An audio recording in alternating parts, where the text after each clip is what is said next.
You're in a browser now, playing back this video, and the browser is full size, not covering up the menu, right? I want you guys to work smart.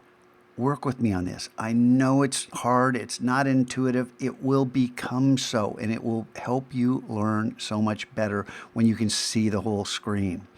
All right, so once you watch this, come back over to Illustrator. And I'm not sure if you see this. I'm just going to open up a web large document, but if for some reason you don't have this same interface as I do here, just hit Command N, jump over to the web tab and choose web large. Okay? The size doesn't matter because we're actually going to change this.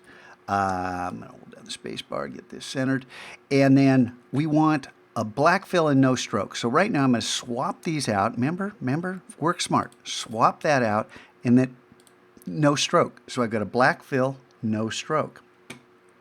All of this is important because op art is generally black and white, and we're not going to be working with that stroke.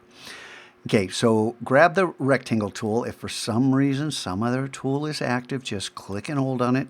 And then don't draw anything, just click. One click and make something that's 100 pixels wide, 800 pixels tall. Click OK. And we're going to reproduce a checkerboard with this object right here. So switch back to the black arrow, the selection tool. You can use the letter V. It's actually a better way to switch back to it. And then hit return. And we're going to move this 100 pixels horizontally, 0 pixels vertically. And remember to hit tab each time. And if you're clicking with your mouse and highlighting stuff, stop that. Stop that. Use the program intelligently. Okay? 100 pixels, 0 pixels, preview is on, and then click copy. With this active, go ahead and change it to white. Then click out here, select both. I just clicked and dragged to select both of these at once and hit return. Now we're going to move this 200 pixels by 0 pixels and click copy. And now Command D once, twice. Command D means do the same thing again.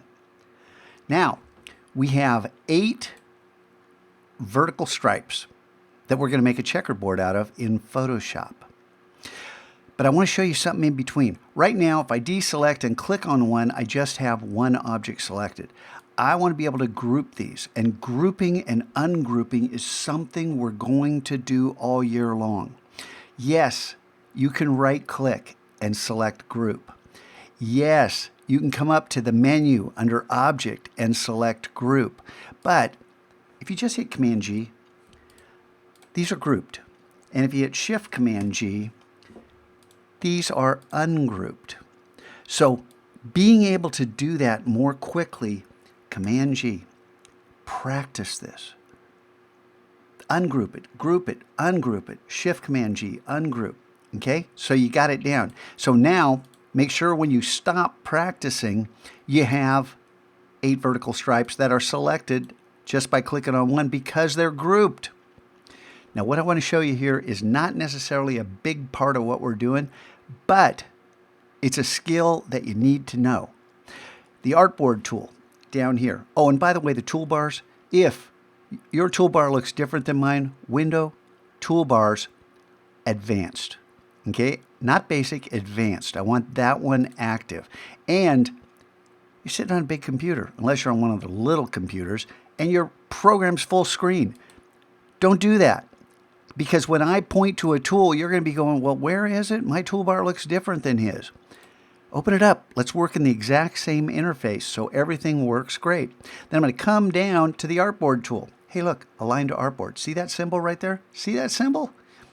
Hey, look. There it is again. If I click on the artboard tool, notice how the artboard now is active. I can resize this manually. What if I want the artboard the same size as this object? And I say this object, even though it's made up of 8 individual rectangles, because it's grouped.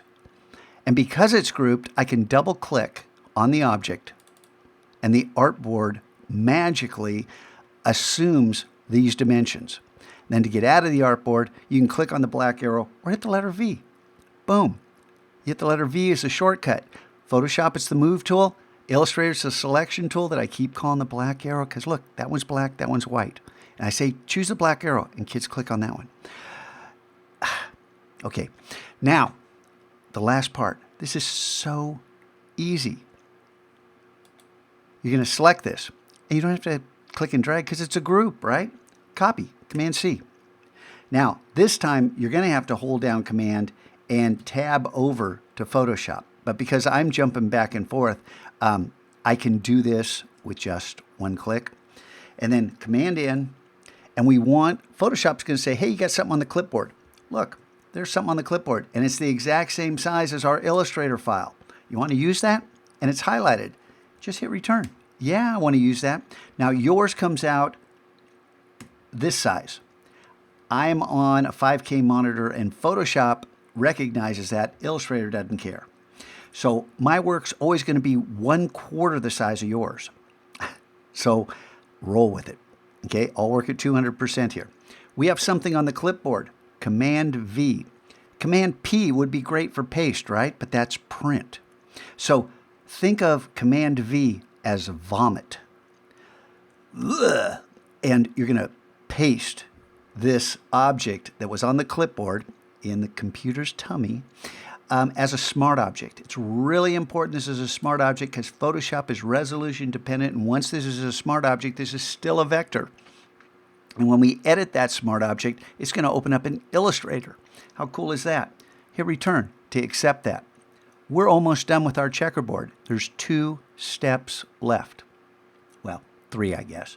We're going to hit Command-J to jump this to a new layer. And you're going, you can't throw all these shortcuts at me, Scotch. We're going to do this. Every single one of these op art pieces, we're going to do the exact same thing and get different results, although kind of predictable results. Command-T to get free transform. I'm going to click up here and start drag, and then I'm going to hold down Shift, and Photoshop's going to snap to 15-degree increments, unlike Illustrator, which goes 45 and 90, and those are settings in the preferences.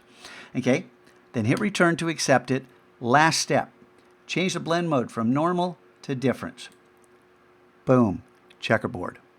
This is the secret of how we're going to create op art that I used to do manually with a pencil and a rapidograph, a little technical pen using India ink on hard material that took days, and we're going to do it in minutes.